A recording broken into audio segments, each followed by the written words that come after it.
अस्सलाम वालेकुम फ्रेंड्स, क्या हाल है आप सबके। उम्मीद करता हूँ खैरियत से होंगे।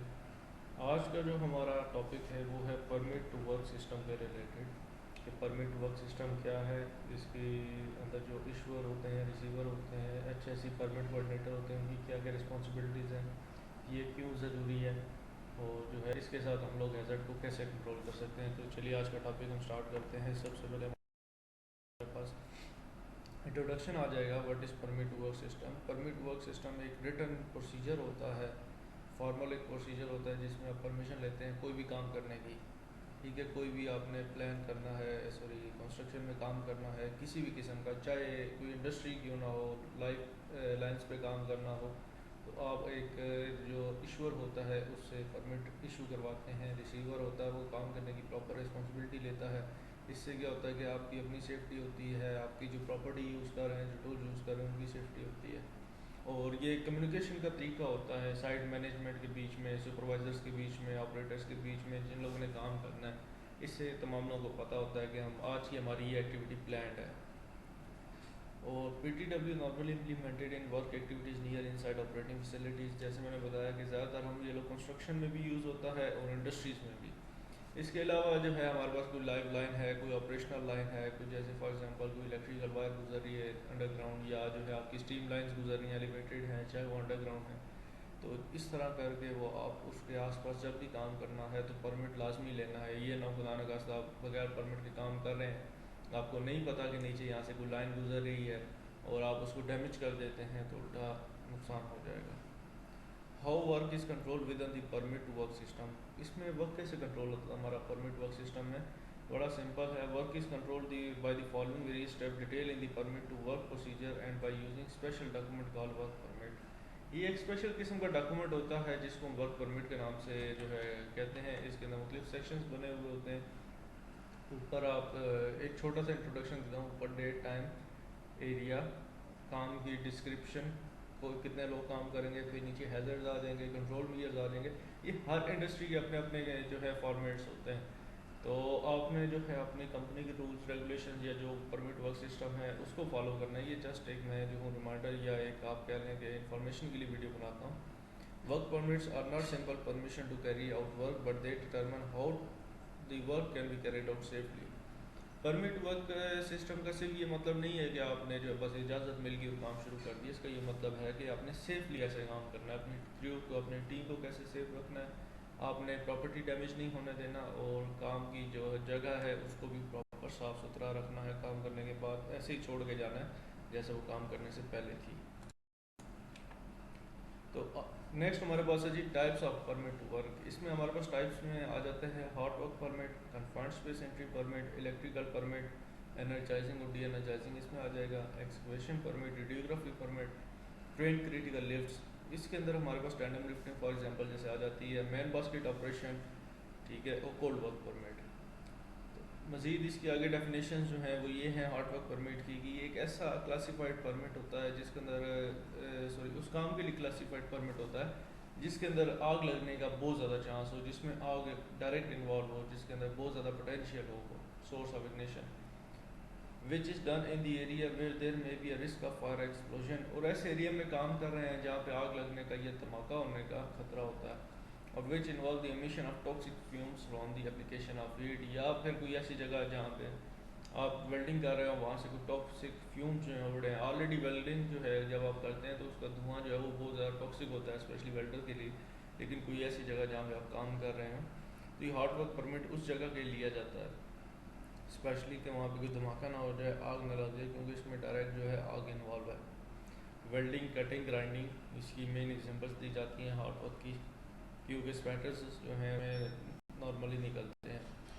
नेक्स्ट हमारे पास है confined space entry permit. It normally used to specify precautions to be taken to eliminate the hazard of dangerous fumes, gases, liquids or solid, of lack of oxygen, harmful residues, radiation or moving machinery from confined space or from any other source before a person is permitted to enter a confined space.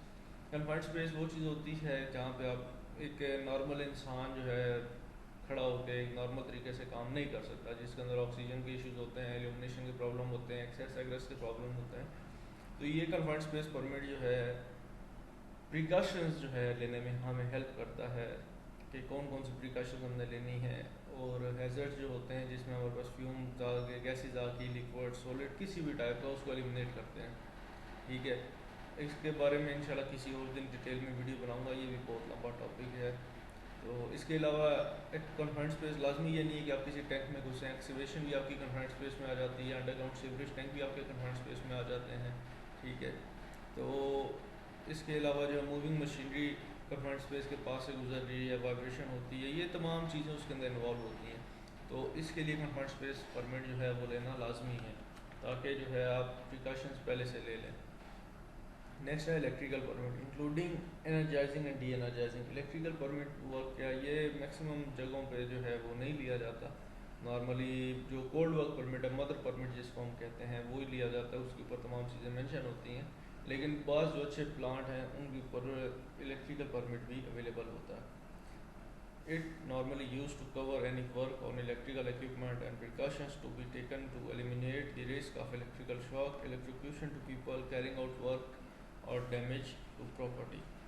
ये जो है normally use किया जाता है electrical equipment जहाँ पे भी हमने काम करना है, फॉर एग्जांपल डीवी है या कोई इलेक्ट्रिकल लाइव वायर्स हैं, ठीक है, या कोई ऐसी मशीनरी है इक्विपमेंट जिसके ऊपर हम काम कर रहे हैं, तो उसकी प्रिकॉशंस लेने के लिए भी यूज़ किया जाता है, ताकि इलेक्ट्रिकल शॉक जो है उसके रिस्क को एलिमिनेट किया जा सके, या लोगों को जो है इलेक्ट्रोक्यूशन से बचाया जा सके, करंट ना लगे लोगों को, या उसके अलावा जो है प्रॉपर्टी डैमेज जो है हमारा ना हो। नेक्स्ट हमारे पास है excavation permit is required for any work to be carried out where existing lines और सर्विस में बी बरीड और इनकाउंटर्ड। जैसे मैंने ऊपर जिक्र किया कि कोई भी काम करना आपने परमिट लेना है, तो अब आपको नहीं पता कि जहाँ पे फॉर एग्जांपल आपने एक्सकवेशन करनी है उसके नीचे कोई लाइन जा रही है, फॉर एग्जांपल लाइव लाइन जा रही है या कोई पाइप लाइन जा रही है, तो जब आप एक्सकवेशन परमिट लेंगे इसके साथ अटैचमेंट्स भी लगेंगी जिसमें ड्राइंग्स होंगी और परमिशन होती है बाकायदा वहाँ पे एक्सकवेशन करने की, ताकि आप नियर बाय जो यूटिलिटीज़ लाइंस हैं उसको डैमेज ना करें। या any excavation deeper than 0.3 metre. Normal जो छोटी मोटी एक्सकवेशन होती है वो तो हम हैंड टूल से कर लेते हैं जिसमें बेलचा या रंबा वगैरह हमारा आता है, लेकिन 0.3 मीटर से जो डाउन होती है वो हमें मैकेनिकल एक्सकवेशन करनी पड़ती है एक्सकवेटर की मदद से, उसके लिए परमिट चाहिए।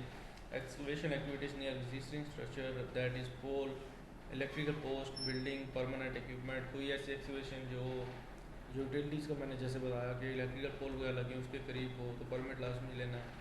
Excavation activities in the area classified as safe for excavation of blanket permit में be requested for long duration of time. इसके अलावा जो है एक्सकवेशन ऐसे एरिया में जहाँ पे आप कर रहे हैं, कोई क्लासिफाइड एक्सकवेशन कर रहे हैं, तो वहाँ पे आपको एक परमिट चाहिए होता है। अगर फॉर एग्जांपल लॉन्ग टर्म का काम है तो ये हर एक कंपनी के अपने अपने रूल रेगुलेशन होते हैं, तो इसके लिए लॉन्ग टर्म जो है आपको परमिट चाहिए होता है। तो नॉर्मली आपने अपनी कंपनी के रूल रेगुलेशन फॉलो करने हैं। हर शिफ्ट के बाद कुछ कंपनीज में से रूल होते हैं कि हर 8 घंटे की शिफ्ट के बाद परमिट एक्सटेंड करने की वहाँ पे जगह बनी होती है बैक साइड पे। कुछ ऐसे होते हैं जो हर 24 घंटे के बाद एक्सटेंड करते हैं, तो इसके मामले में आपने अपनी कंपनी के रूल रेगुलेशन फॉलो करने हैं। नेक्स्ट रेडियोग्राफी परमिट है। It normally use to cover industrial radiography safe working practice and precautions to be taken to eliminate the risk associated with radioactive source. तो ये जो है इंडस्ट्रियल रेडियोग्राफी जब हम कर रहे होते हैं, रेडियोग्राफी की इसलिए जाती है कि जो बड़े बड़े पाइपलाइंस होते हैं जो उनकी वेल्ड या लीक टेस्ट होती है उसको चेक करने के लिए की जाती है बड़ी बड़ी इंडस्ट्रीज़ में। तो उसको सेफ वर्किंग के लिए जो सोर्स होता है जो हम प्यूरी में लेते हैं उससे बचने के लिए, उसका जो रिस्क है उसको एलिमिनेट करने के लिए ये हम इसका रेडियोग्राफी परमिट लेते हैं। ठीक है, इसके भी अलग टॉपिक है, बहुत बड़ा टॉपिक है, इंशाल्लाह इस पर भी किसी दिन डिटेल में वीडियो बनाऊंगा। तो आपने इस मामले में अपनी कंपनी के जो HSE डिपार्टमेंट है उससे लाजमी एक दफ़ा कॉन्टेक्ट करना है। नेक्स्ट है critical plane lift permit. Permit is needed when lifting requires rigging study. ऐसी जो है लिफ्ट जो बहुत ज़्यादा क्रिटिकल हो जिसमें रिगिंग स्टडी चाहिए उसके लिए परमिट लाजमी लेना पड़ता है। वैसे तो आप नॉर्मल हर लिफ्टिंग के लिए परमिट लेते हैं। Load is 40 tons and above. जब लोड जो है 40 टन से ऊपर हो। Crane lift is performed in high risk environment.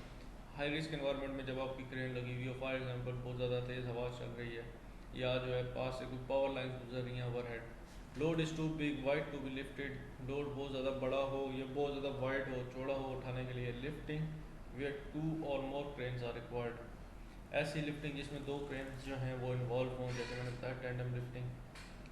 Next हमारे पास है man basket operations. Man basket normally हम यूज़ करते हैं वो जगह जहाँ पे नॉर्मल इंसान नहीं जा सकता, या जो है वहाँ पे उस जगह पे इसका फोल्डिंग नहीं की जा सकती, तो एक झूला सा होता है, एक मैन बास्केट होता है। इसकी भी एक थर्ड पार्टी होती है मैन बास्केट की, जो इसको सर्टिफिकेट देती है कि ये यूज़ सेफ़ है यूज़ करने के लिए। तो क्रेन के साथ इसको जो है लगा के उस मकाम पे भेजा जाता है जहाँ पे वो अपना काम करना है। काम किसी भी नौइयत का हो सकता है, जैसे ये सामने आपके पिक्चर्स बनी हुई हैं, क्रेन एग्जांपल दी गई हैं। तो इसके अंदर जो है आदमी बैठता है, इसके अंदर वो अपनी जगह पे जाके काम करता है। तो कोई भी इस तरह का काम करना है, पहले तो उसका थर्ड पार्टी सर्टिफिकेट लेना है, ठीक है, मैन बास्केट का।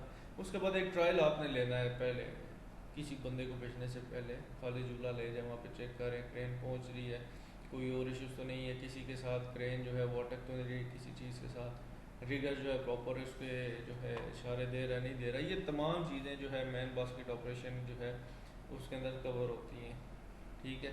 इसके लिए जो है आपने अपने HSE डिपार्टमेंट से ही परमिशन लेनी है, और वो आपको बताएंगे कैसे करना है।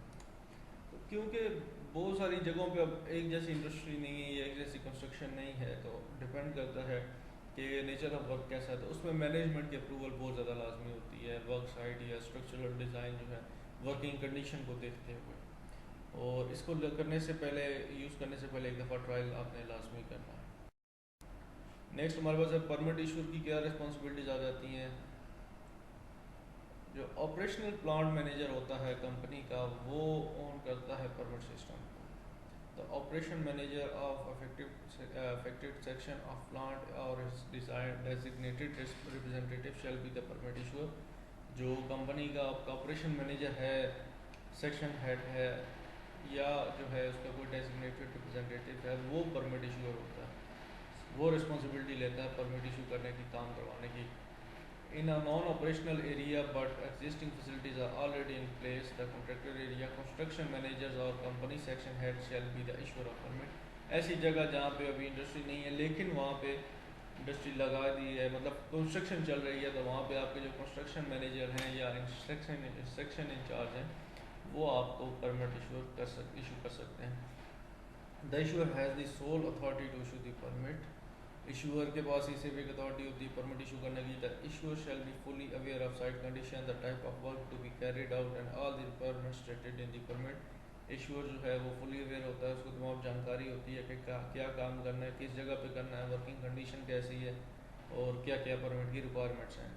The issuer shall conduct one on site inspection jointly together with receiver to ensure that site conditions are safe to permit the work and all requirements stated in the permit are implemented prior to the issuance of permit। Permit issue करने से पहले जो issuer होता है वो receiver के साथ एक चक्कर लगाता है, उस जगह का चेक करता है कि आया जो परमिट की रिक्वायरमेंट के मुताबिक हमने प्रिकॉशंस लेनी है वो पूरी हैं नहीं है, और जो है हमारा ट्रेंड है नहीं है, कॉम्पिटेंट है काम करने के लिए नहीं है, ये तमाम चीज़ें उस परमिट में दी गई होती हैं। The issuer shall withhold the issuance of permit if requirements are not met or site conditions are not safe for the work to carry it out। अगर इशूअर को थोड़ा सा शक होता है कि यार यहाँ पे वर्किंग कंडीशन ठीक नहीं है या जो है रिक्वायरमेंट्स पूरी नहीं हो रही, तो वो होल्ड कर सकता है परमिट को। नीचे मजीद कुछ उसकी रिस्पॉन्सिबिलिटीज़ हैं। The issuer shall if noticing the presence of any other potential hazard risk that may jeopardize the safety of worker, tool or equipment, advise the receiver to appropriate counter measures to be taken। अगर issue जाता है permit issue करने की जगह पे, normally कई जगहों पे देखा गया कि ऑफिस बैठ के इशूअर जो परमिट साइन कर देता है, ऐसे बिल्कुल नहीं होना चाहिए। इशूअर को ऑन द स्पॉट जाके इंस्पेक्शन करने के बाद परमिट इशू करना चाहिए, क्योंकि उसके ऊपर एक रिस्पॉन्सिबिलिटी होती है। तो अगर इशूअर को प्रेजेंस महसूस होती है किसी भी किस्म के खतरे की, तो वो फ़ौरन जो है रिसीवर को इन्फॉर्म करता है कि यार इसके काउंटर मेजर्स ले लो, ताकि आपका टूल, आपके इक्विपमेंट, आपके लोग जो हैं वो सेफ रहें। The issue shall ensure that all required safety monitoring measurement are properly done and so stated in the permit. Issuer जो है इंश्योर करता है कि तमाम सेफ्टी मॉनिटरिंग जो है, मेजरमेंट्स तमाम सेफ्टी के रिलेटेड ले ली गई हैं, जो परमिट में बताई गई हैं, जो परमिट में रिटन राइट की गई हैं। The issuer shall ensure all personnel involve in the work of fully aware of emergency procedure. Issuer इस चीज़ को मेक श्योर करता है कि तमाम लोग हमारे कॉम्पिटेंट हैं और उन्हें इमरजेंसी प्रोसीजर का पता है कि इन केस ऑफ इमरजेंसी क्या करना है। Once informed the work is completed, the issuer shall visit the site jointly with the receiver to ensure that the work is ceased and the site is kept clean and tidy without any smoldering exist। एक दफ़ा जब आपका काम complete हो जाता है तो issuer receiver के साथ दोबारा उस साइट का चक्कर लगाता है, चेक करता है काम प्रॉपर कंप्लीट हो गया, अच्छी तरह हाउसकीपिंग है, कहीं से कोई धुआं वगैरह तो नहीं उठ रहा, या जो फॉर एग्जांपल जहाँ पे हार्ट दब हुआ हो कहीं दोबारा कोई आग लगने का चांस तो नहीं है, या जो है प्रॉपर हाउसकीपिंग की गई है नहीं, वो इस चीज़ की तसल्ली करता है। नेक्स्ट परमिट रिसीवर की रिस्पॉन्सिबिलिटीज़ होती हैं। इसमें हमारे पास जो टास्क सुपरवाइज़र हैं या डायरेक्ट रिस्पॉन्सिबल जो है of for the work stated, जिनको रिस्पॉन्सिबिलिटी दी जाती है वो लोग रिसीवर होते हैं। ठीक है, he shall clearly define the job to be done. उसका ये काम होता है कि क्लियरली डिफाइन करें कि आज हमने क्या जॉब करनी है। Exact location, nature of work, की तमाम चीज़ें वो बताता है। Also ensure that the condition on the permit are met in full. Permit पे जो जो कंडीशंस दी गई हैं वो फुली मेट कर रहे हैं। The receiver shell be fully aware of all requirements स्टेटिंग in the permit and comply with them all the times. Receiver जो है वो परमिट में जो जो रिक्वायरमेंट्स दी गई हैं, जो जो लिखा गया है उसके बारे में उसको इल्म होता है और उसके साथ वो कंप्लाई करता है पूरा time. The receiver shall fully brief the work crew to ensure that requirements are clearly understood by crew under his supervision. Receiver जो है फुली ब्रीफ करता है अपने जो है क्रू को, जो उसके अंडर काम कर रहा है, जो उसकी सुपरविजन में काम कर रहा होता है, कि उनको तमाम जो सेफ्टी रिक्वायरमेंट्स हैं, जो जो परमिट में मेंशन किया गया है, उनको वो तमाम चीज़ें पता हैं। The receiver shall ensure the work is performed in accordance with the condition to specified in the permit. He shall remain at work site to supervise the work. Receiver इस चीज़ को जो है इंश्योर करता है कि जो परमिट में कंडीशन दी गई हैं, जो कंपनी के रूल रेगुलेशन हैं, उनको फॉलो किया जा रहा है, उनके साथ कंप्लाई किया जा रहा है, और जब तक काम कंप्लीट नहीं होता वो उस साइट पे रहता है। The receiver shall ensure that under no circumstances shall by his own discretion or his crew change the original scope of work which described in the permit. Receiver इस बात को भी इंश्योर करता है कि कोई और काम ना किया जाए, सिर्फ जिस काम के लिए उसने परमिट लिया है उसी काम को परफॉर्म किया जाए, कोई और दूसरा काम जो है इस परमिट से हट करके ना किया जाए। अगर कुछ जरूरत पड़ती है तो उसके लिए रिसीवर को चाहिए कि नया परमिट इशू करवाए। नेक्स्ट है जो हमारे पास मजीद कुछ रिस्पॉन्सिबिलिटीज़ हैं रिसीवर की। The receiver shall request new permit in event change in scope of work becomes necessary. जैसे मैंने जिक्र किया कि अगर कोई ऐसा काम ज़रूरी हो जाता है उस परमिट से हट के जो आपने ऑलरेडी लिया हुआ तो आपको एक नया परमिट रिक्वेस्ट करना पड़ेगा। Whenever site condition are drastically change the receiver shall immediately stop the work and inform the issuer of the change for further instructions from him. अगर खुदा न खास्ता साइट पे कोई चेंजिंग हो जाती है, किसी वजह से आपका काम जो है वो रुक जाता है, तो फ़ौरन रिसीवर काम बंद करें। फॉर एग्जांपल जैसे तेज़ बारिश आ गई है और इशूर को इन्फॉर्म करें कि हमने इस वजह से काम बंद कर दिया है, और मज़ीद उसकी तरफ से जो इंस्ट्रक्शन आएंगी उनका वेट करें। Upon the occurrence of any emergency the receiver shall immediately stop the work and shut down all equipment. खुदा न खास्ता अगर कोई एमरजेंसी हो जाती है किसी भी किस्म की, तो रिसीवर को चाहिए कि फ़ौरन काम बंद करे, इक्विपमेंट को शट डाउन करे। ठीक है। The receiver shall report the completion of work और the expiration of the validity. Receiver जो है जब भी काम कंप्लीट हो उसकी रिपोर्ट दे, या जो अगर आपका परमिट एक्सपायर हो जाए। The permit to the issuer ensure that the site is kept clean and tidy without any smouldering ignition source. जब एक जो है परमिट एक्सपायर हो जाता है, काम कंप्लीट हो जाता है, तो उसको चाहिए कि साइट को साफ़ सुथरा रखे, हाउस कीपिंग रखे, और कोई ऐसा कोई सोर्स ऑफ इग्निशन पीछे बाकी ना रह जाए।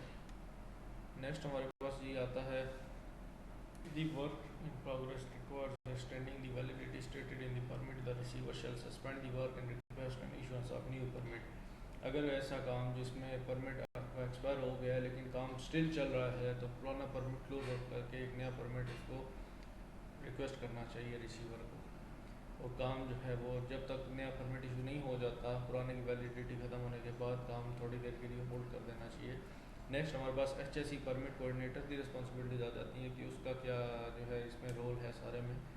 The HSE permit coordinator designated by area construction manager is responsible for daily coordination of the permits. HSE permit coordinator जो है वो कंस्ट्रक्शन मैनेजर के साथ रिस्पॉन्सिबल होता है डेली कोऑर्डिनेट करने के लिए कि वर्क परमिट के रिलेटेड वो तमाम इंफॉर्मेशन पास आउट करता है, साइंस लेता है, उनको बताता है कि ये चीज़ें इसकी रिक्वायरमेंट्स हैं, ये आपने पूरी करनी है। He is responsible for full clerical control of system. वो फुल जो हो आपके परमिट वर्क सिस्टम है उसके जो नंबरिंग होती है, क्लरिकल कंट्रोल होता है, उसका वो रिस्पॉन्सिबल होता है। Include retention of closure work permits for 1 month period. Last 1 month का उसके पास रिकॉर्ड होता है। नॉर्मली पिछला जो है 1 साल तक का कंपनी से रिकॉर्ड रखती हैं, लेकिन परमिट रिसीवर के पास 1 महीने तक का रिकॉर्ड होता है पिछला, उसके पास कौन कौन सा काम के लिए क्या परमिट लिया गया, क्लोज आउट हुए नहीं हुए, सस्पेंड कौन कौन से काम हुए, वो तमाम चीज़ें अपने पास रिकॉर्ड में रखता है। Has the full overview of the planned open and suspended work permits on visual display in इस परमिट टू वर्क ऑफिस। उसके अलावा उसके पास जो है पूरा प्लान होता है, ओवरव्यू होता है, एक नोटिस बोर्ड पे उसने अपने लगाया हुआ होता है, डिस्प्ले किया हुआ होता है कि कौन कौन से मेरे वर्क परमिट ओपन कंडीशन में, कौन कौन से क्लोज हो चुके हैं, किस किस परमिट का हमने काम सस्पेंड किया हुआ है। नेक्स्ट हमारे पास आ जाता है operation procedure for work permit system. अब work permit system consist of set of 3 pages. इसके 3 पेज होते हैं। वाइट पेज है जो रिसीवर के पास होता है, क्या जो काम की लोकेशन पे रखा जाता है, और येलो पेज जो है वो इशूअर रखता है, और ग्रीन पेज जो है वो HSE परमिट कोऑर्डिनेटर रखता है। इसके अलावा जो है description of the work shall be precise statement of the plan activity, the location of work, identification. ये वही तमाम चीज़ें हैं कि आपने परमिट के ऊपर अपना डेट, टाइम, डिस्क्रिप्शन क्या है स्टेट करनी है, उसके ऊपर अपनी प्लान एक्टिविटी, लोकेशन क्या है, नेचर ऑफ वर्क क्या है, ठीक है, स्कोप ऑफ वर्क आपका क्या है। नेक्स्ट हमारे पास है method of statement MS। Risk assessment या other job safety analysis will be produced for critical activities and shall be attached to and from form part of the permit. Such additional documentation shall be attached to the original of the permit. जैसे मैंने ऊपर जिक्र किया कि कोई ऐसी जगह जहाँ पे आपने एक्सीवेशन करनी है और आपको नहीं पता कि यहाँ से कोई पावर लाइन गुजर रही है, तो साथ कुछ अटैचमेंट्स आएंगी, फॉर एग्जांपल जैसे ड्राइंग है। इसके अलावा MS रिस्क असेसमेंट, जो GSA जॉब सेफ्टी एनालिसिस, ये तमाम चीज़ें आपने उसके साथ अटैच करनी है। वेयर एडिशनल परमिट्स और certificates are required they will be attach to and form part of permit to work. वो तमाम चीज़ें जो है सर्टिफिकेट्स परमिट के साथ एडिशनली अटैच होंगी। The receiver shall produce the permit contractor to contractor responsible personnel for the work requested in the permit for review and verification bye 300 hours a day prior to commencement of the work। Receiver जो है उसको तमाम activity का पता होता है कि आने वाले दिन में हमने क्या करना है, आज क्या किया, कल क्या करना है। तो जिस दिन उसने काम करना उससे एक दिन पहले शाम 3 बजे वो परमिट जो है इशूर के पास ले जाएगा। रिसीवर जो है, कॉन्ट्रैक्टर जो है, उसका रिस्पॉन्सिबल बंदा, और उसको देगा रिव्यू करने के लिए, वेरिफिकेशन करने के लिए। As soon as review and verification has been made, the receiver shall bring the verified permit to HSE coordinator। जैसे ही वो परमिट रिव्यू हो जाता है, रिसीवर वो परमिट HSE परमिट कोऑर्डिनेटर के पास लेके आता है, और HSE परमिट कोऑर्डिनेटर जो उसको स्क्रूटनी करता है, परमिट की सेफ्टी प्रिकॉशंस वगैरह चेक करता है, रिक्वायरमेंट्स चेक करता है जो जो परमिट्स में दी गई हैं, और रिसीवर को वो चीज़ें डिलीवर करता है। और इसके अलावा जो है HSE परमिट कोऑर्डिनेटर जो है वो कॉन्टैक्ट करता है HSE डिपार्टमेंट को, इन केस अगर उससे कोई चीज़ समझ नहीं आ रही, वो उनको भी इन्फॉर्म करता है कि यार यहाँ पे ये वाला काम हो रहा है और इसके अंदर ये सेफ्टी प्रिकॉशंस हम ले रहे हैं, इसके अलावा मज़ीद जो हमें गाइड करें, और उनकी सजेशंस भी लेता है। उसके बाद जो है रिसीवर वो परमिट दोबारा इशूर के पास लेके आता है रिव्यू करवाने के लिए कि तमाम सेफ्टी मेजर्स जो हैं हमने परमिट में जो जो लिखी हैं वो हमने ले ली हैं। और on the day of work the issuer in the person together with receiver. ये वही बात है जो जिस दिन हमने काम करना है, जैसे मैंने बताया कि नॉर्मली ऑफिस बैठ के लोग परमिट साइन कर देते हैं, जो बहुत गलत है। अगर जब भी आपने काम करना है तो इशूअर और रिसीवर दोनों मिल के उस जगह पे जाएंगे, उस जगह का जायज़ा लेंगे, और उसके बाद ऑन द स्पॉट जो है परमिट साइन होगा। Issuing of permit to receiver in office shall not take place. वही बात आ गई कि ऑफिस बैठ के कोई भी अपने परमिट साइन नहीं करना, क्योंकि जब आप वहाँ ऑन द स्पॉट जाते हैं आपको पता होता है कि ये हमारा काम है, परमिट में ये रिक्वायरमेंट दी गई हैं, तो ये आया कि मीट कर रही हैं नहीं कर रही हैं, वो तमाम चीज़ें देखने के बाद ही परमिट इशू होता है। Upon receive the permit the issuer receiver can commence the work. जब परमिट एक दफ़ा रिसिप्ट आपको मिल जाए तब भी आप रिसीवर जो काम स्टार्ट करता है। When no further work is to take place under the permit, receiver shall sign off and return the permit to the issuer to close the permit. जब एक काम ख़त्म हो जाता है, मज़ीद कोई काम नहीं करना पड़ता उसमें, तो रिसीवर जो है इशूअर को वो परमिट रिटर्न कर देता है क्लोज आउट के लिए। Upon received of the permit the issuer and the receiver shall inspect the work site to ensure that no smouldering is present, the work site is clean and tidy and equipment is left in safe condition. जब एक काम complete हो जाता है तो receiver issuer दोबारा उस जगह का इंस्पेक्शन करते हैं कि पीछे कोई आग तो नहीं लगी हुई, सोर्स ऑफ इग्निशन तो नहीं है, हाउसकीपिंग प्रॉपर हो गई है, प्लांट इक्विपमेंट जो है सेफ कंडीशन में बंद कर दिया गया है या वहाँ पे खड़ा है। The issuer shall return the invalid permit which is permit coordinator for file. अगर कोई ऐसा काम जो बंद हो गया है तो परमिट कैंसिल हो गया, तो इशूअर को चाहिए कि वो परमिट एचएसी परमिट कोऑर्डिनेटर को सबमिट करें ताकि वो उसको फाइल कर दे। नेक्स्ट हमारे पास है रिवैलिडेशन ऑफ परमिट। कोई ऐसा काम जिसमें हमने रिवैलिडेट करना है। When the work calls for extension of permit, the receiver shall suspend the work and request the extension of validity to the issuer। जब आपका काम, आपकी ड्यूरेशन जो दी गई है वर्क परमिट की, उस पर बढ़ जाए, फॉर एग्जांपल एक शिफ्ट का परमिट है लेकिन नेक्स्ट शिफ्ट में भी काम ट्रांसफ़र हो जाए, तो रिसीवर को चाहिए थोड़ी देर के लिए काम होल्ड करके न्यू परमिट बनवाए। The issuer is responsible for ensuring that all precautions and requirements are still in place and the condition in the work site are maintained safe for personal equipment। इशूर को ये चाहिए, ये उसकी responsibility है बल्कि कि वो चेक करे जब उसने वैलिडेट किया परमिट को तो तमाम जो प्रिकॉशंस पहले ली गई थी वो अपनी अपनी जगह पे हैं या नहीं है, और सेफ्टी जो है पर्सनल की और इक्विपमेंट की प्रॉपर हो रही है या नहीं हो रही है। If issuer agrees to extend the permit shall be defined the time of expiry and sign the permit to authorise the extension. और अगर इशूअर कहता है कि ठीक है मैं परमिट एक्सटेंड करता हूँ, तो उसको उसमें डिफाइन करना चाहिए कि परमिट की एक्सपायरी कब है, कितनी देर के लिए वैलिड किया, उसको मेंशन करके एक्सटेंड करना चाहिए। The receiver return the extended permit to the work site and resume the work। बाद में रिसीवर वो एक्सटेंड हुआ हुआ परमिट लेके जाता है साइट पर, काम स्टार्ट हो जाता है। Emergency situation। When an emergency such as fire incident, toxic gas release, natural calamities has taken place, the receiver shall immediately stop the work and shut down all the equipment। जैसे मैंने ऊपर जिक्र किया, खुदा न खास्ता कोई आग लग जाती है, कोई गैस रिलीज़ हो जाती है या जो है कोई नेचुरल इमरजेंसी हो जाती है, तो रिसीवर को चाहिए फ़ौरन काम बंद करे और तमाम इक्विपमेंट शट डाउन कर दे। All permits shall be nullified and no work shall be resumed unless new permits have been issued by the issuer. जब आप किसी इमरजेंसी सिचुएशन की वजह से काम बंद कर देते हैं तो तमाम के तमाम परमिट्स जो हैं जो पहले इशू हुए होते हैं वो कैंसिल हो जाते हैं, मनसूख हो जाते हैं, और नया काम तब तक नहीं हो सकता जब तक इशूअर जो है आपको नया परमिट इशू ना करे। Prior to issuance of new permit, issuer shall visit the work site to ensure that there is no imminent hazard risk present, that work site is safe for work। और कोई भी काम करने से पहले कोई भी नया परमिट इशू करने से पहले इशूर को चाहिए कि साइट पर जाके चेक करें, इंस्पेक्ट करें कि वहाँ पे दोबारा कोई हैज़र्ड तो नहीं है, और जो वर्क साइट है वो प्रेजेंट वर्क साइट जो है वो काम करने के लिए सेफ़ है या नहीं है। समरी में हमारे पास इसका लास्ट जो हमारा टॉपिक है वो आ जाएगा, the permit to work is design to provide a safe system of work that can be applied to work identified by virtual perceived risk. Permit to work एक डिज़ाइन किया गया है, सेफ तरीका है, सेफ सिस्टम ऑफ वर्क है जो apply किया जाता है ताकि काम के दौरान किसी किस्म का जो खतरा है उससे बचा जा सके, काम के खतरे के सामने रखते हुए पहले प्रिकॉशंस ली जा सकें। This shall be applied to contractor control construction activities on the project. ये अप्लाई किया जाता है कॉन्ट्रैक्टर जहाँ पे आपका काम कर रहा हो, ठीक है, कंस्ट्रक्शन एरिया में, प्रोजेक्ट पे, वहाँ पे permit requirements for activities other than those mentioned in the procedure will be re-evaluated specially for potentially hazardous activities where an extra degree of work control is felt to be appropriate. इस तरीक़ेकार में जो जिक्र करदा जो सरगर्मियाँ हमारी, उसके अलावा दीगर सरगर्मियों के लिए परमिट चाहिए होता है, उसकी ज़रूरियात का दोबारा जायज़ा लिया जाता है, ख़ास तौर पे मुमकिन तौर पे ख़तरनाक सरगर्मियों के लिए जहाँ पे काम के कंट्रोल की एक इजाफी डिग्री को मुनासिब समझा जाता है।